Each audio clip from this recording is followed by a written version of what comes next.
Sizzle, stir, and drop the flame. Fresh ingredients, love in the air. Nourish your body, feel so fine.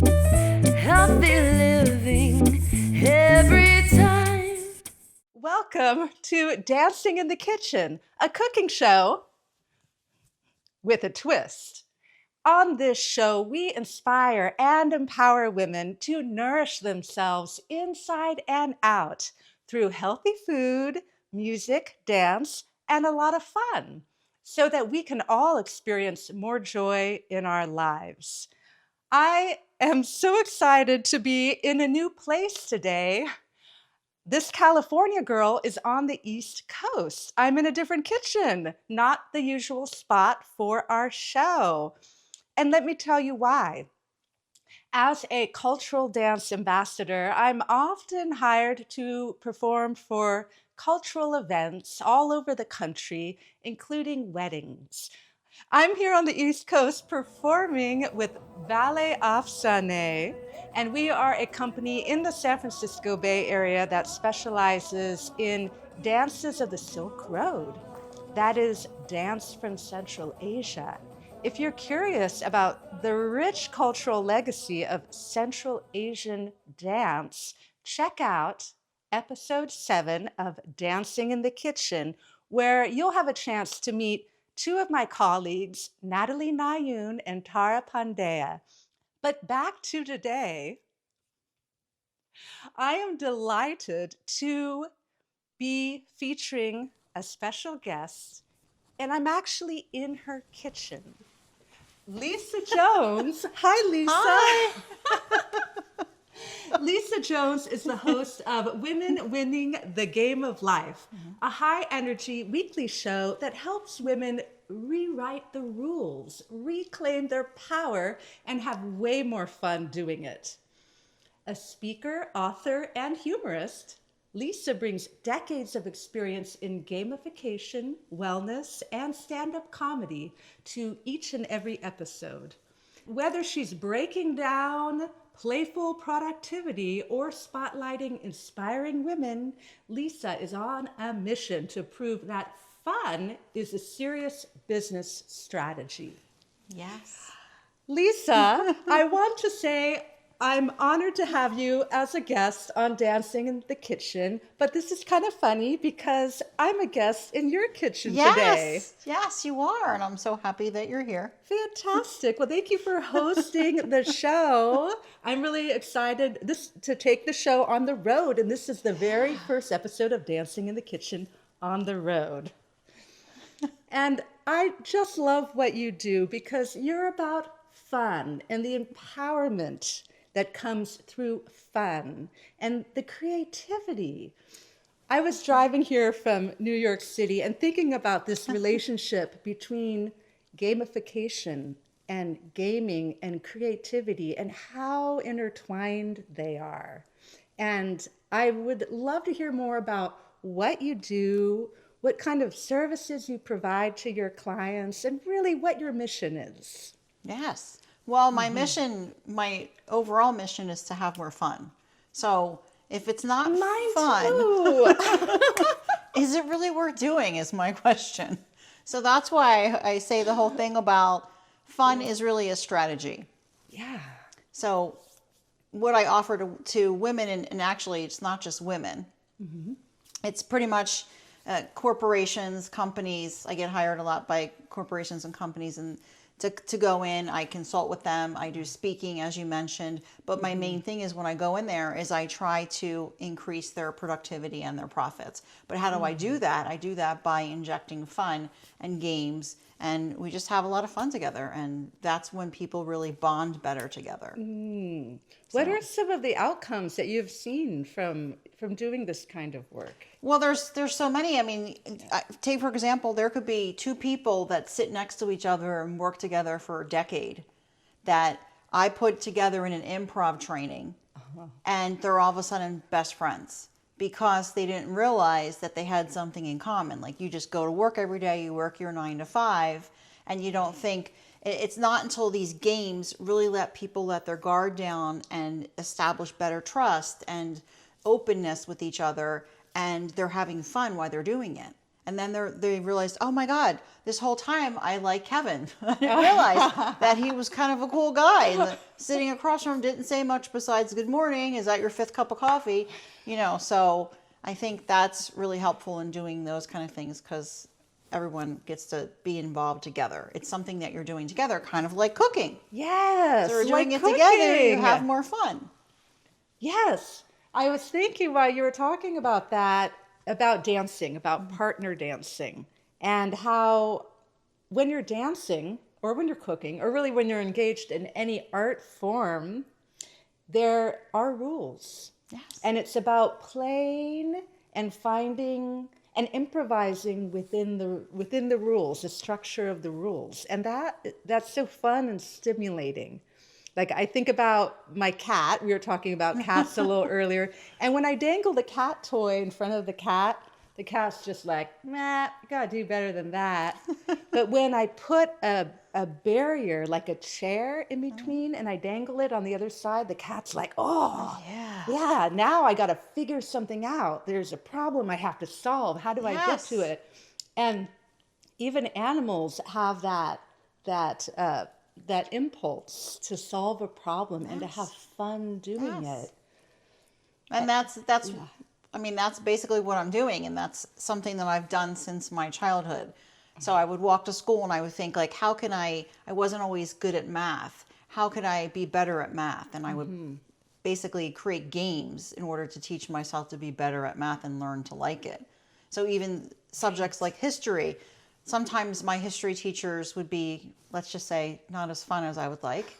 And by, the 5th period of school, whenever the history class was, I'd be like, this is not as fun. I would make a game. Like, how can I make what we're learning more fun? So just creating games around everything. And that's how I solved my problems when I was a kid. But then I took that into my adulthood, and that's really my calling. What I do all the time is anytime somebody has a problem, I find a game that solves it. So how did you come to that when you were young? Because that is, what a strategy, what a resource. Well, it started with a game called Miss Pac-Man. Oh, so I remember as that. a kid, I would play Miss Pac-Man all the time, and I would like, how can I beat the level that I'm on? So it was always like creating strategy around that, and that's when I learned that I really could use this as a strategy. So the whole game thing became my strategy for solving problems. You know what I love about that too is it puts you in a position of empowerment, because some parts of life are boring. Sometimes we have boring teachers, and you can't go through life saying, oh, I hate history. I had a boring teacher, and therefore history sucks and I'm never going to be good at it, or whatever. You can't make that excuse. You find a way to make whatever your experiences work for you, so you can get something positive out of it. And that's a terrific strategy. Yeah. I mean, the positive, so sorry, Mr. Simpson, if you were listening to this. I wasn't talking about your history class, but I did make it much more enjoyable that way. So and a lot of times that's how we have to have engaged learners. So how else can we engage them? So then years later, when I taught at a university, I would play games with them. Like, I would put the content into, whether it be a Wheel of Fortune game, we would play different games that would be fun, or what's that other game? I'm trying to remember now, Jeopardy. So we played that, and they would get points. So like anytime you can gamify something, people were like, oh, I can't miss that class, or I have to pay attention. And then they would, because you put them in teams, it would be so fun to see like the room light up with their different teams, and like how like they would be cohesive. And then the ones that were on certain teams, like over the course of the semester, like how they were just like, they become like best friends just because they were in these competitions together. That's wonderful. Yeah. So it's kind of had like a benefit of bringing, like increasing morale and things like that. So that translates not from just a university setting, but also to corporations and just basically any team that you're trying to improve. Right. Like what you were saying about, what you're saying about working on something together and how that creates a bond, and you get to know people in a different way. It's not just the routine of, hey, how many cups of coffee did you have and all of that.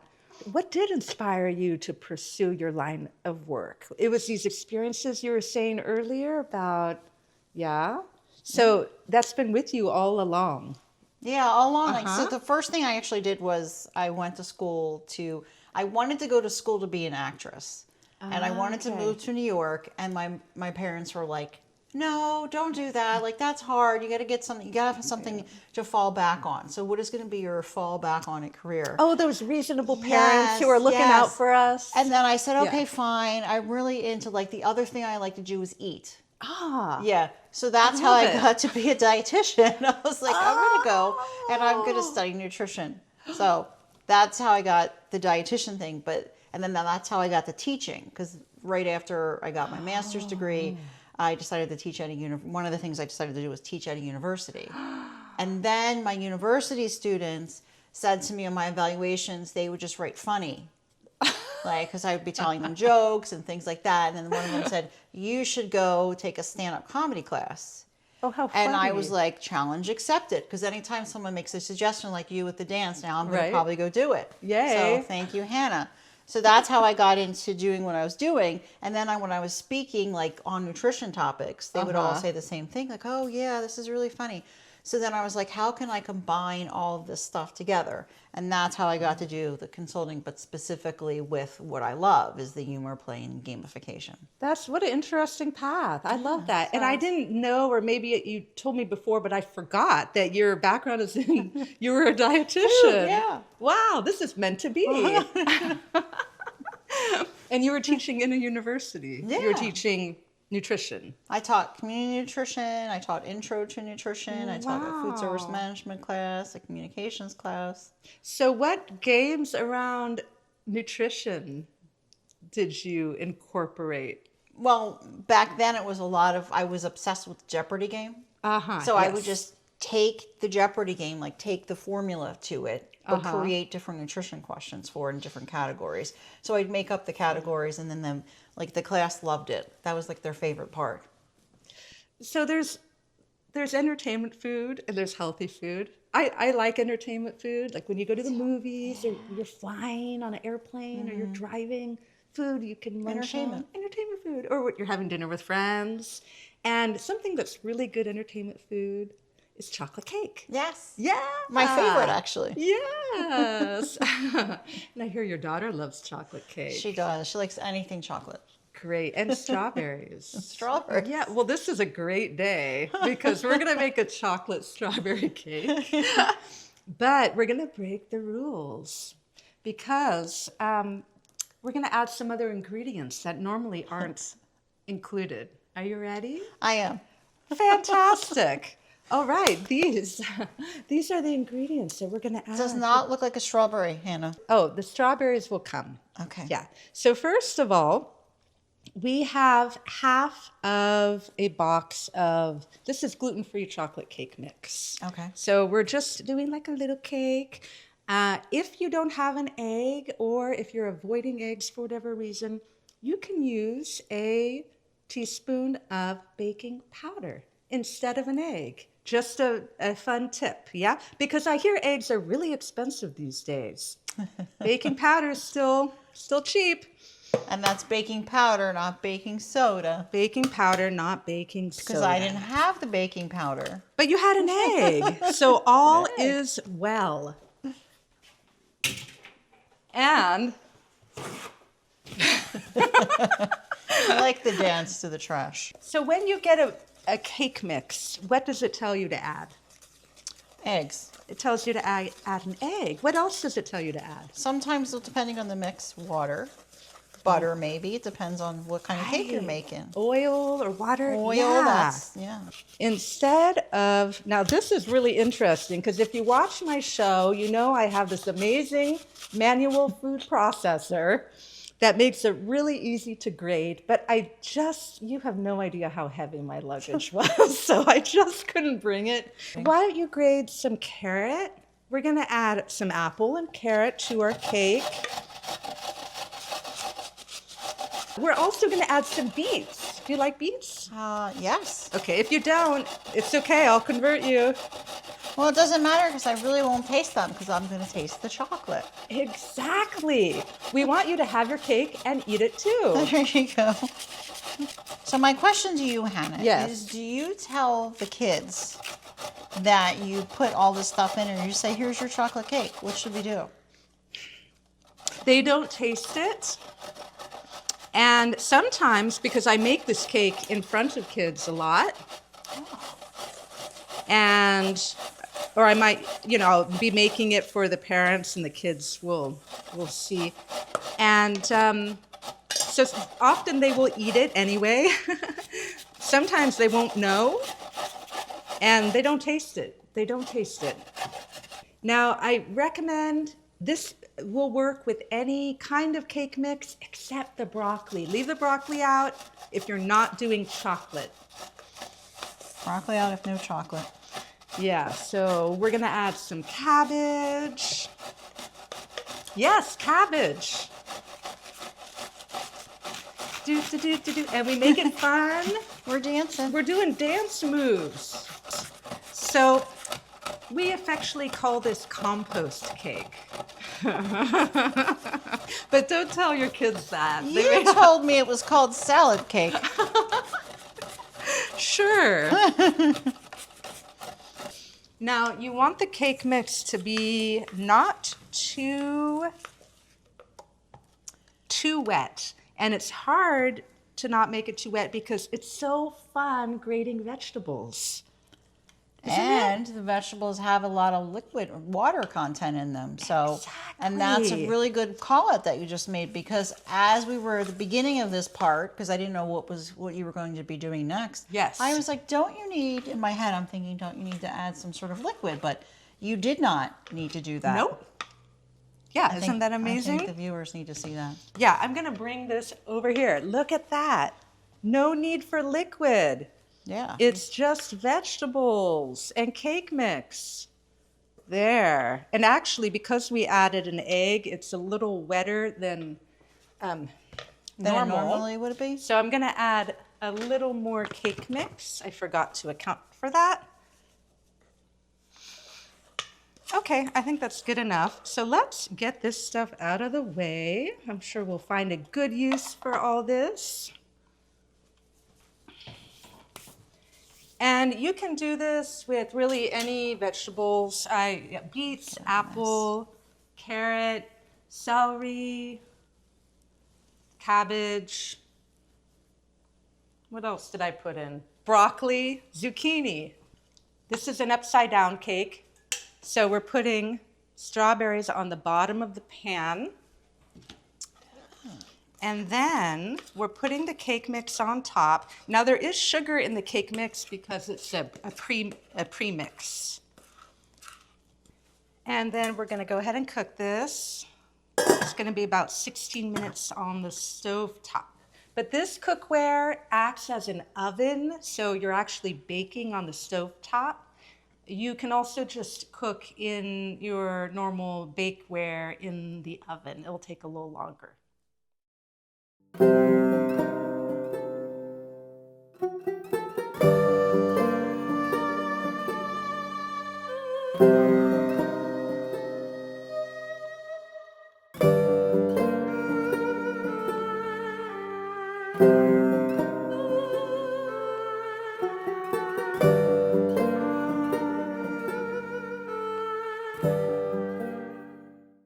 Let's talk food, because we've been talking about dance. And of course, we're talking about fun and games and how to gamify life. And I want to ask you, especially because you have a background as a dietitian, so that's really, really interesting. How do you make cooking fun? Well, I make sure it's a game. I know you're shocked by that answer that I just said, but yes, I have to gamify everything, including brushing my teeth. So wow! There's a whole thing. I have my daughter on the gamification path. She likes to. Yeah. Well, kids love games, but yeah, she does it to a 2-minute timer. That's that great. she watches the sand drain out of it. That is a game. But right? with cooking, The sand going through the, yeah. So we That's made great. like I like to. She has her own little kid apron that she puts on, and she likes to help out. Aw. But yeah, it's a whole like we have a. You remember that Candyland game? Yes. So it's kind of like a Candyland thing that I downloaded from. There's this in the UK. There's this guy that runs a campaign. I do not remember his name right now, but it's like Power Veggies or something like that, and you can download that for the kids to get more veggies. So it's one way that I try to help her make sure she's getting enough veggies. But it's a game that we play. So as we're cooking, she gets to check off the different things off of the like Candyland structure. I love that. That's great. Yeah, I mean you can make your own, but I just happened to see this at a conference I was at, and I was like, oh, that's really cool. They have a bunch of resources for kids. Do you have your own resources? Yeah, so for her, like I make up different games, so it depends on what we're doing, and then I'll say to her, "You make up a game. What game should we play with this?" So the other day, the game that she made up was a cereal game, and she got a bunch of different cereals, and she put them in the cup, and then I had to guess which cereal was in the cup, and then if I guessed it right, it got into my bowl. But if I didn't guess it right, I didn't get that cereal into my bowl. Oh. So I was like, okay, this is a fun game, but now mommy's getting hungry. So. What about spices? I teach kids classes, and I like to do have spices and have them guess. Yeah, that one's a fun one. It is fun. And the little cups are cute, though. The little cups are cute. But I like this. So that's a different sensory, the smell. Yeah. Yeah. You know what? Speaking of spices, Yeah. can we trade places? Yeah. Let's do a little dance. Oh, okay. Okay. Not as good as you, Hannah. I'm trying to shimmy over. It's not about being good, though. It's not about being good. You don't have to be good. You don't have to be a good dancer to dance in the kitchen. I like that. No, right? Okay, be careful. This is warming up. Okay. Because we're going to play a game. But we were talking about spices, and Yes. So when I travel, I bring a lot of things that have to do with food. And I love travel containers.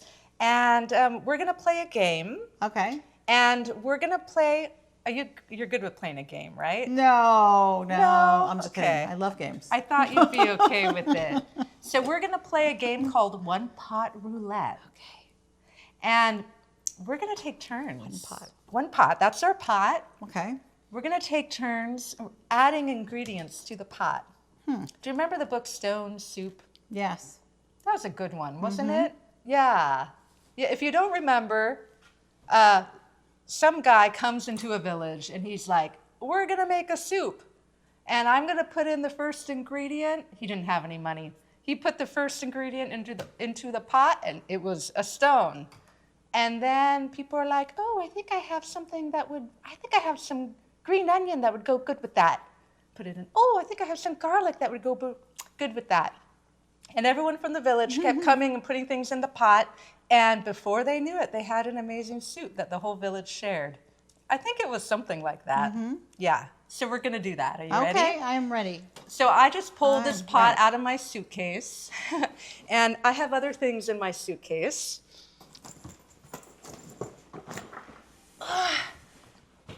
What's in the suitcase? Okay, I have a suitcase. And, but you should put the first ingredient. Okay, so it could be anything? It can be anything.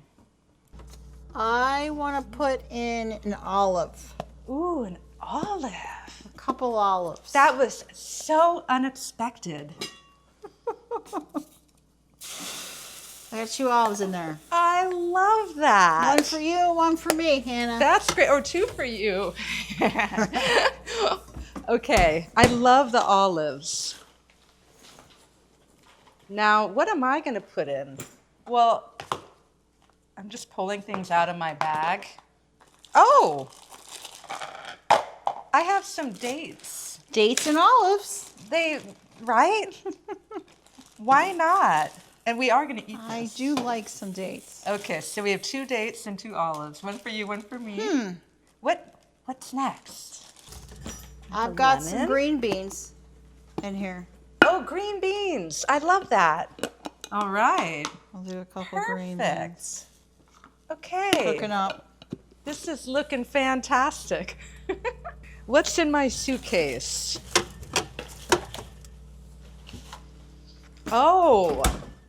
I have some polenta. That goes well. Yes. Let me see how this cake is doing. Ooh, I might be burning the cake because you've got a beautiful, strong stove.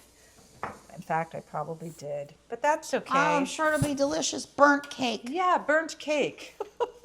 Multitasking. So, okay, you have some oil. Oh, I'm It's liking actually looking this. pretty good. Yeah, it sure is. I'm gonna put 4 pieces.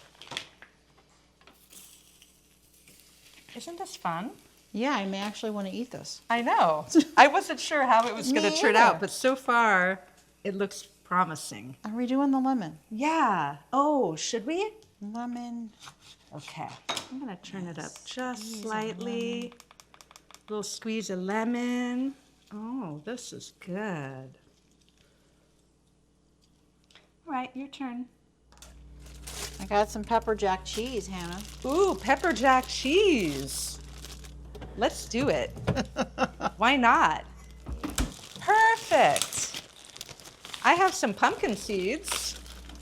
Do you like pumpkin seeds? I do. I'm going to add some pumpkin seeds. I've got some garlic butter. Some garlic butter. I do. Let's do it. That seems to be more than we needed, but maybe that would be good. Well, butter is always good, right? Yes, you can't go wrong adding butter. We're getting back to my spices. We need some spices. We do. Dun, dun, dun, dun. These are my travel spices. Yeah. They're much better. They take less room up than that.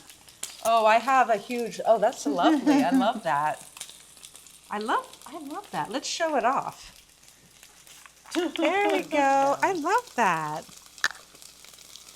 Do you like smoked paprika? Yeah. Okay. Like that. There we go. Your turn. Well, I was going to get a spice too, Okay. but I think I may just get some pepper. Some pepper. Pepper's a great idea.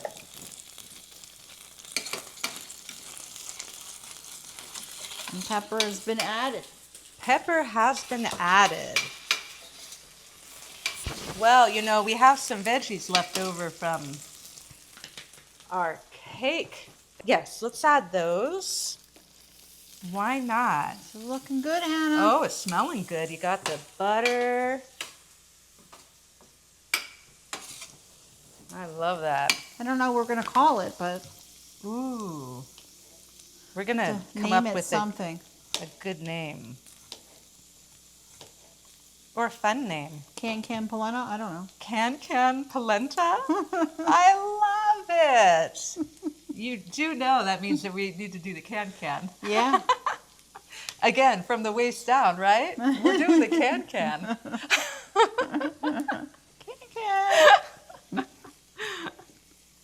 All right, we're going to tuck those around there. Wow. I have hard-cooked eggs. All right. Why not? I'll take it out of the shell. Oh, you know what else I have in my nifty bag? I have artichokes. They need to go in. Yeah, Yeah. okay. Oh, yeah. I like the Mediterranean thing happening here. It might need some more olives. Fantastic. I'm gonna put, And I lost track of how many we added, so. I lost track too. We were having so much fun. Yes, we did so many rounds of this game. We did. I love it. Do you play this game with your daughter? Not the roulette, but I'm going to do this. This one, I'm going to take the polenta roulette with me. Great. The polenta can polenta? Yeah. Yeah? She'll be like, "What's that?" And I'll have to explain. But, Yeah. Yeah, I think we're about done because yeah. frankly, I'm hungry. It's lunch. Yes, it's lunchtime. And we got to eat lunch before cake, or is that a rule that we break? I think it's a rule that we break. Dessert before dinner. Okay, we're gonna do that. So we're gonna cover this up, and I'm just gonna turn it off, and we're gonna see how our cake is doing. Yes.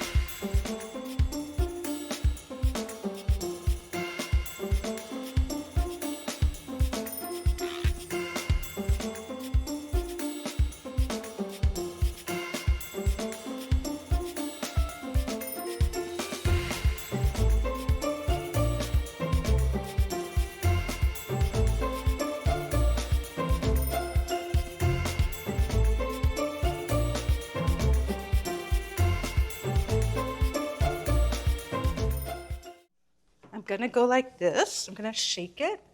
Oh, no, I think I might be okay.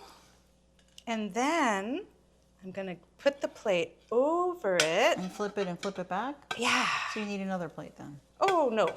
It will just, because it's an upside down cake. Oh. So you just flip it once. Oh, okay.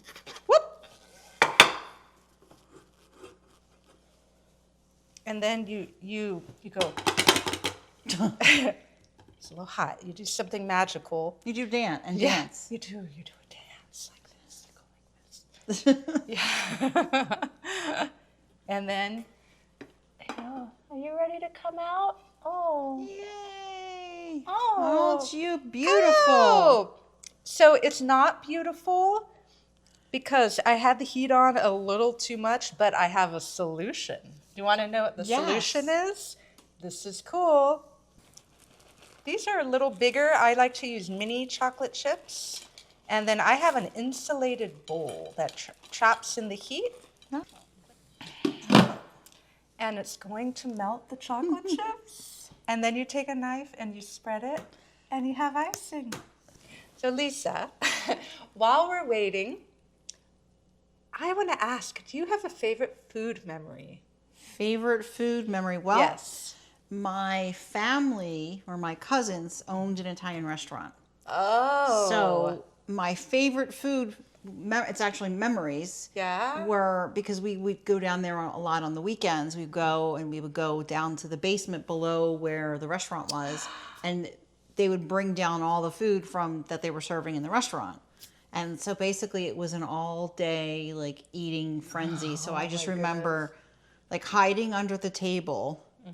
And my cousin, she had a muumuu on. She had a muumuu? She had a muumuu on because let's just Yeah. say she was a little overweight because I guess spending days Eating. eating all day. She was Italian, so she loved food. And she'd say Gotcha. mangia, mangia all the time. So everyone would eat all the food. But I remember like I had gotten my hands on, if you weren't quick enough, you'd like miss getting the food. And then you'd have to wait till the next time they brought another batch down. I remember getting my hands on like a piece of, they had really good pizza. So that's why pizza is my favorite food. Ah. Right. But I was under the table eating, and I remember being like 8 and being like, this is the best thing in the world, surrounded by like all these people, like manja above me, eating pasta and whatever was in front of them. But it was like The pizza. such family, Oh. like just, the whole connection and family and eating and Italian families. Yeah. I'm so glad you said that because it's not just the food, it's the community, it's the family, it's the connection and sharing all of that. Yes. And that's how human culture developed and evolved. It was around the hearth, it's around the fire, it was around the kitchen table. And I think that's really important to keep in mind because a lot of people these days don't cook at home. We're all busy, Yes. right? Yeah, they eat out a lot. They eat out a lot, but the engagement of being with your food and sharing it with people and being part of that whole process, which also, throwing some music and dance is even better. Well, there was also Italian music on in the background. Of course. So, yeah, that makes sense if in the setting. Yeah. But nowadays, I don't eat under the table anymore, just to let you know, in case you were wondering. I, sit down with my family, and I do make sure that we have a rule that's turn your phones off. That's a great rule. So we do play a game though during it. It's in order to engage my daughter. We have to play the game, but we have a deck of cards, and each card has a question. So we go around and like she gets to ask me a question. She asks her dad a question. Like we exchange different questions with each other, but we talk about our day in that fashion. So it's not just like, how was your day today? Because most of the time people go, okay. Fine. I look at my phone, so it's a really engagement because they're different questions that you wouldn't normally think to ask somebody. Right. These fundamentals of conversation, really, and that's a wonderful thing to be doing around the table. Yeah, I mean, kind of like, what is your favorite food memory? That's not a typical question. Like you may say, what is your favorite food? But memory is a different response. Yeah, and it brings up, it can lead to a whole conversation. Yeah. Thanks for sharing. Yeah. Well, thanks for asking. Yeah, you betcha. Shall we see how this cake is? Oh, that looks so good. It does look good. And then you go like this. Oh, Hannah, I would not even have thought of that. Right? I would have just ate it with the chips on it. Which would be fine too, but hey, this is frosting. So you don't even need icing. You don't even purchase need the icing. Yeah, there you go. And then let's top it with some of the strawberries. Okay. This is why we have dessert before our meal. That's right. And we're going to have fun. So I'm going to make a smiley face because why not? Oh, that's cute. I need to get a picture of that. Oh, yeah. The perfect amount of strawberries. It all turned out beautifully. I love it. Look at our strawberry smiley face cake. It's totally silly, and we love it. We're going to eat it right now. Yeah. Yeah. Here's a piece of cake for you. Oh, I'm salad excited. cake. Salad cake. You Let's can- see if I taste the salad. That's right. Oh, wow. Hannah, that is so good. Can't taste it. You can't taste it. You can't taste broccoli no, or cabbage. No. And you know what? When you eat, because it's important to have fiber, when you're having sugar, it's going to keep your blood sugar from spiking. You're also getting all the nutrients, and you're also inclined to eat less because you're getting fuller. Yes. And when you eat like nutrient-dense desserts, because I love healthy desserts, I do like in another episode, cookie dough, like raw cookie dough, but with garbanzo beans, almond butter. I want the recipe for that. You betcha. Hannah's Maple recipes. syrup, chocolate chip, a dash of salt, a dash of vanilla if you want. And you just put it in the blender, and it's like cookie dough, but it's garbanzo beans. Yeah. Do you bake it or you don't go that step? Oh, You could make it into cookies, but no, it's just eat raw. I eat it by the spoonful. So it's safe, whereas like raw cookie dough, you're not supposed to really. Exactly, because there's no flour, there's no eggs. I cannot believe It's just. I don't taste any veggies in this. I know, it's amazing, right? It's crazy because I watched what you put in there. She's a whiz. Yeah. Well, I can't take credit for this recipe, but I will. But I didn't invent it. The strawberries. And I've made it with different kinds of cake. Like I've made lemon blueberry cake. In the fall, I do pumpkin cake, pumpkin apple spice, and I'll put apples on the bottom with cinnamon. So the base is always some type of Cake mix. Okay. Yeah, and I've used all. Well, no, you layer the fruit at the bottom. Yes, you Okay. put fruit on the bottom. I've made a pineapple in my kids' cooking classes. I make a pineapple upside That's down my cake. favorite cake. Oh, really? Yeah. You may Besides wanna, chocolate. Yeah. You just put the pineapple rings on the bottom, and you may want to add a little bit of pineapple juice if you want to the batter, in which case you do less vegetables. And same with lemon blueberry cake, if you're using, like we did with the egg, just be mindful of it not getting too wet. But you don't need to add water or oil. I mean, we technically didn't even need the egg. No, we didn't. If we had done it without the egg or the baking powder, it just would have been a little more gooey, but that's it. It's delicious. There you go. There's your salad cake. You're welcome.